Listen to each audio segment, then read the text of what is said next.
The Halal Travel Podcast. Hey guys, welcome back to another episode of The Halal Travel Podcast. Yeah, I was expecting side talks here. Oh, side talk. It's like I forgot. Okay. Welcome back to another episode of Side talk. That's right. So on this episode, we're going to be talking about what we wish we had learned in school. Or rather, like what we wished they had taught you in school. So I think, for me, at least personally, I think it's more of like adulting sort of things. Like I wish they had taught you, I mean, in different phases of school, like obviously not in primary school, secondary school, maybe like in like late tertiary education. I wish they had taught you how the concept of like, you know, what CPF is, how your PSEA account is going to evolve as you get older and no longer need to use it. You no longer need it for education. You goes to your CPF, how CPF works. You can use it for like For your courses. siblings as well, actually. You can use that PSEA. Yeah, I take all my siblings PSEA. That's why my education is very long and I don't really mind. I see. It's Okay. like every year I will get like a letter or two saying that my brother's PSEA has been transferred to mine. Is it? I'm very glad that happened. Thank God I have brothers. My PSEA only is like $2. I used it all up, so I think it's $0. Yeah. See, but why do they still send me letters? Oh, yeah. Still send me I letters. don't have. Dah tunggu Because babe. it's $0. Probably. But you know, you were mentioning about CPF. Didn't we learn that in school? Like somehow the CPF has ordinary account, special account, the retirement account. I don't remember. Maybe I just didn't attend the class. Like when? I can't remember when, but I could have sworn, yes, I did. I don't, at least not in my school. What school is I think it's that? social studies, you know. Yeah, but like I don't think in secondary school I was at a stage, at least personally like for me, I was at a stage where I was ready to receive the information. Like, okay, you can tell me all of this. Like, okay, well, buy a house, you need a loan, Yeah. things like that. But I don't care for this. Yeah, so you know? it's your fault. Yeah, it's Or too not early. caring. It's too early. They need to have, I think it's one, they need to macam drill it into these people, like young people, that, you know, this is something that is important for you as you grow, not as something that is dry or something that, you know, boring. I think there's a lot of initiatives out there also that make it very easy to learn now, really. I think there's a lot of material out there that makes it very easy to digest. But just eventually you will get to a point in your life where you need to a house. Yeah. You need to understand how it all works, and it just makes me feel like incompetent adult when I have to like rack my brains. Some people can just digest it so easily, but Yeah, so I mean, difficult. I think majority of people are struggling lah. Let's be real. But it could be that they already have like, you know, elder siblings or like aunts, uncles, parents who actually help them through. To tap on to what you just said just now, I think one of the most important thing that we definitely lack in our education system is financial literacy. Yeah, I mean, I don't know whether you recall when you're in primary one, you have to open up your bank account, POSB bank account with $1, and then you all queue up, and then there's like some hoo-ha with the, what's it called? Squirrel, right? Yeah, the squirrel. Then after that, that's about it. You open up the account, I'm like, okay. And then what? There's no like incentive for you to continuously save as part of like your school curriculum. True. And like also on financials, like how much, you know, how much do you need to save? You know, what is the recommended amount to save? Like, let's say you start working, like investing, insurance. You need insurance, what kind of insurance? And also like there's a level of like, you know, the religious aspect of it. Like what is acceptable, what is not, what is permissible and what is not permissible. And it's just a lot of trying to navigate your way around all this like mountain of information that sometimes I also feel like, yeah, there's so many advisors out there that do it for a living. You can reach out to them, but you also have to be diligent in the way that you know your information. Otherwise, you know, they can just tell you something, you can just take it just like it is. So there's a lot of like, I think now also I'm still figuring it out. I also don't know. How about you? Honestly, I wasn't gonna say anything about financial because I think even at this stage, macam I'm not very into the whole financial thing yet. because I think I'm pretty young. Yeah, but you're in school, right? Yeah. You are the living example of what we're talking about. You're still in school. So do you know like what is your CPF? What your CPF does and what kind of different accounts you have on your CPF? I would say like macam because I have internship, that's why I'm aware of my CPF. You know, that was like the starting point of having a CPF account and then like seeing how it grows. But if you're going to talk about whether or not your university teaches me about financial education or like what is CPF, they really don't. You know, it's very out of touch, especially in uni. I think maybe only my uni, but then very out of touch. Like, honestly, it's so difficult to keep up. But yeah, I think maybe CPF would be an interesting thing to talk about if you're part of the school. But I think it is something that you should know or they can control better when you're in secondary school. Why secondary school? I rasa because I think in secondary school you're still students, you're still teacher, they will still listen to you. The curriculum is still fixed, you know. But in uni, people blast out their emails or like basically not a lot of contact, especially in this era. Yeah. At most poly or JC. That level lah. Because I think uni is already like everybody is at their own life. They're already at their own journey to like getting their own house, getting the career that they want.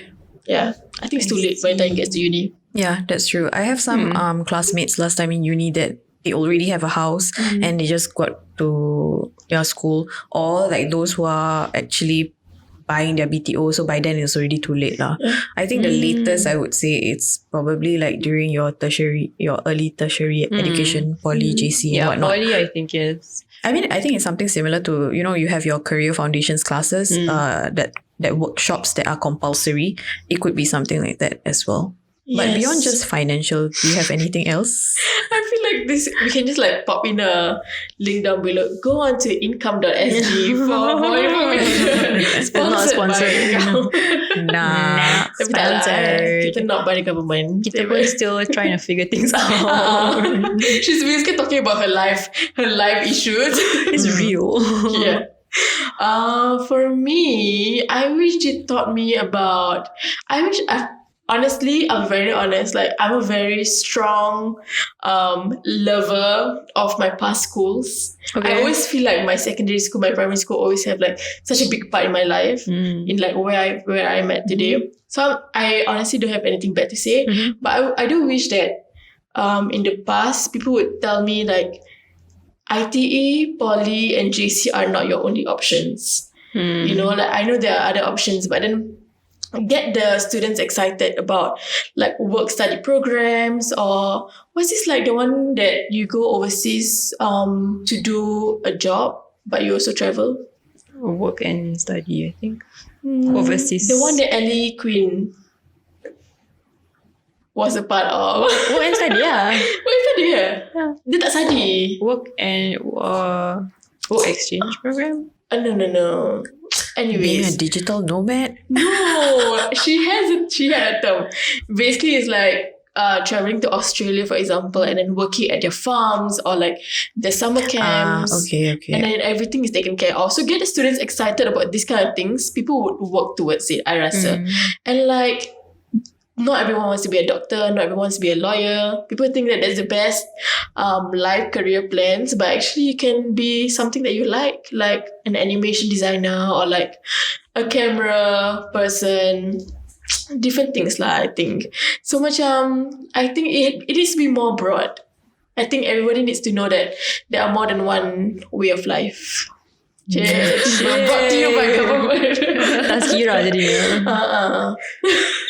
I see. Yeah, I think definitely the whole concept that, you know, grades are important, but it will not dictate your future. Yeah. I think that was not so prevalent when I was in school. I mean, in school, I mean like secondary school or primary school. It was so important. Like if you fail your English, you just cannot go anywhere. That was the impression that I had in O-levels. But no, I know so many people who like doing so well now. Not like super wealthy or whatever, like comfortable, and it's not like they did super well in their O levels also. So I think it's possible. And also I think if they had encouraged you in school to also pick up more skills, like you know how skills future, but then like as a kid, you know, like as in secondary school or primary school or something like that, outside of your curriculum of studies. I think that kind of reminded me of the young scientists or the young biologists. So you have like a card of like, okay, And these like are the things that badges. you have to do each activity, earn your skills, That's and then you true. get like a badge. But beyond that, after primary school, there's nothing, right? I Unless don't you are in remember. like scouts or Club. Yeah. Yeah, the club now. Yeah. Actually, no, that brings some memories. I was a young zoologist. I had many badges. So did I. Yeah. I was such a nerd. Oh my gosh. I don't know why I got a zoologist badge. Out of nowhere. No, I'm pretty sure I went to the zoo. But I'm not sure if that's the reason why I got a zoologist badge. Maybe you did some activities when you were there. Yeah. Tapi macam, I don't know. Yeah. Okay. I think it would interest some, but definitely not me.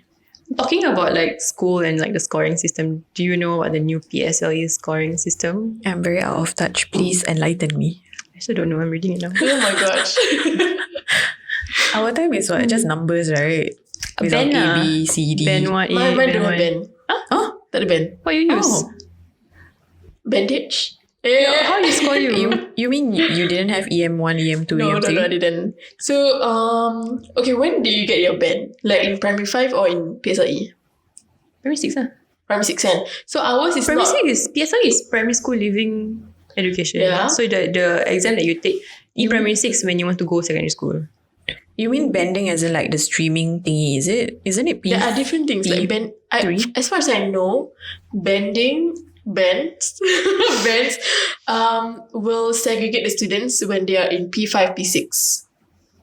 That's So it's EM1, EM2, EM3. That's all I call a streamer. But then like, okay, but we don't have that. We only have classes. So people know like the first class is the best class and then like the last class is the worst class. People know that, but they don't put it specifically like you are EM1, you are EM2, EM3. So you only, in my generation, we don't have that, but we still have like Express, Normal Acad and Normal Tech. Yeah. But like your PSLE, do you have an aggregate? Yes, we do. And your scores for each language is like A, Ben, B. That's I think it's number like 67, 74, something. Really? I rasa lah. Sekolah. No, but I got an aggregate lah, like Aggregate lah. 250. Or like, yeah. I didn't get 250, just saying. Yeah, 250. Terbalik kan 205. Okay. Tapi I tak tahu what's the grade. Okay, anyway. So the new PSLE, they call it T-score. Oh, I know. What? A1 lah. Apa A1? A2. Isn't that O-level? No, basically. Yeah, it is. No. Okay, let me check. Go and check yo. PSLE is A, B, C, D. Yeah. Just ABCD. Okay, moving on. Maybe you don't call it Ben last time, in your time. So like the PSLE, so it changes now. I'm just reading off the website. PSLE T-score will be replaced with wider scoring bands known as achievement levels. Each PSLE subject will be scored using 8 achievement levels, and students who perform similarly will be placed in the same achievement level for each subject. So your child's PSLE score will be the sum of the 4 subject scores. With the sum, it ranges from 4 to 32, with 4 being the best possible total score. Oh, the lower the number, the better the score lah. So 4 to 32. So meaning to say that each subject, the highest number that you can get is 1. Correct? Because the thingy is 4. a summation of the 4 subjects. Because it's English, Mother Tongue, Maths and Science. Yeah. Okay. 4 to 34. 4 to 32. Okay. Yeah. So the worst is 8, 8, 8, 8. What 8. is 32? 32 divided by 4 is... 32. Oh my god. 8, 16, 35. Oh, yeah, correct. So, from 4 to 32. So, then, what is the different bands or different grades? I tak tahu, so I'm looking at it now. Like, you can... 29 possible PSLE scores. More Only? students will have the same PSLE scores. More schools with the same cut-off point. Students have a wider range of schools to choose from depending on their strengths, interests, unique school programs, and CCAs. There's a video. Just the website's not very informative. Need to watch the video, I think. Full subject-based banding. Okay, anyways. Sorry. Let's Getting just- distracted. Absorb Mana? me now. Tadi? Sorry? PSLE. And then after that, we jumped from what you wish they had taught you in school. Yeah. So how was your, talking about PSLE, Yeah. what was your reaction when you got your PSLE results? Oh my god. Drama gila nak mums. Really? Yeah. Like, you guys think I'm sad now, right? I'm like crybaby now. But I've been a crybaby since I was P6. Like, it's crazy to think about it. I'll tell you, right? Okay, first of all, when I did the PSLE, and honestly, I didn't know there was going to be a paper. Same. I didn't know, like, it was my exam the next day. Oh, I didn't know at that on the table that it was PSLE. I didn't. I only knew that. Oh, maybe because it was the last exam for primary school. That's why the color paper. Oh my goodness. What? Happy gitu kalau No, paper. no. Yeah, maybe. And I was like, oh, why is it pink? Yeah, anyway, so macam let's say I have a paper like in the afternoon, second paper, right? I didn't know. I thought it's going to be the next day or something. So like, I'm already like, okay, I'm screwed. Like, what the hell am I going to do? And then like, when I got my results, I was telling myself like, okay lah, kalau 198 ke, like 180 lah, okay lah, whatever lah. But then like, I got 205 and I like cried. So I happy. legit I'm excited. bawled. Like happy, excited. Not excited, but like happy macam like, Ya Allah, thank you for saving me. You know? Dramatic at primary 6. Because I don't know why, but I just have this pressure of going into express stream. I'm not gonna lie about it. Because like my mother put in so much effort in me, and like because macam she put in a lot of tuition, a lot of money, so like you feel the pressure to go into like express stream. And I told her specifically, do not come with me to school. So macam like finally I got the thing, I just cry lah. And after that macam I said to my mom, okay, I'm gonna go and have lunch with my friend at Bedok Mall, celebrate dekat banquet dekat atas. And then like out of nowhere I was just eating, like I just cry again. Because I just think about like, oh my god, how thankful I am. Then I just cry. No. My friend like, can you just relax? Yeah, but I just cannot stop crying that day. Oh, that's where it all started. Yeah, that was where my bawling Began. Alright, no about you. I didn't have any feelings. Like, to be honest, I didn't even know what was next. All I know is that, okay, just take the paper, then that's it lah. Then you get the results, right? It's normal as per how you get the report paper and everything. So I'm like, I look at the numbers, I'm like, it didn't register, nothing came into my mind. I didn't know about Express, normal acad, normal tech. I think my parents didn't really enforce anything on me. So I had no idea what's after primary school. Probably I just thought like, secondary school, then that's it lah. But from my understanding of after talking to my mother is that she was actually very worried about me because my prelims was really, really bad. Apparently it was like in the hundreds regions or something. Okay. And then she was so worried that I wouldn't be able to go to secondary school or something. Now I'm like, whatever lah. Then I'm like, then color paper, I'm like, oh, okay, let's try. Do. Then after that, okay. Then I got to go to secondary school. That one also I didn't get to choose lah. So I just went to the one nearby my house. Yeah. Why you didn't get to choose? My parents choose everything. Okay. Yeah. I mean I understand lah because I wanted to go to schools that are worse than my grade. So I purposely wanted to go to like the schools like where all the delinquents are known to go to. I don't know why, but that's where I wanted to go. But because my parents being my parents, right? So they just choose the ones that I could go lah. Yeah. Okay, that's cool. I can still remember the day I'm in the hall and then waiting for the results. Heart pumping so fast. But do you like put in a lot of effort? I think so. I get very nervous at exam. Sakit perut. All the time, every time I get gastric to the point where my mom will bring me to the doctor and the doctor will say, oh, she has gastric. My mom was surprised because like as a young kid, not supposed to get gastric so often. I don't know. And then it became a problem every time I had to sit for an exam because I was so nervous. I just cannot, my stomach just cannot deal with the stress. But I remember taking the results. My goal was just to get more than 200.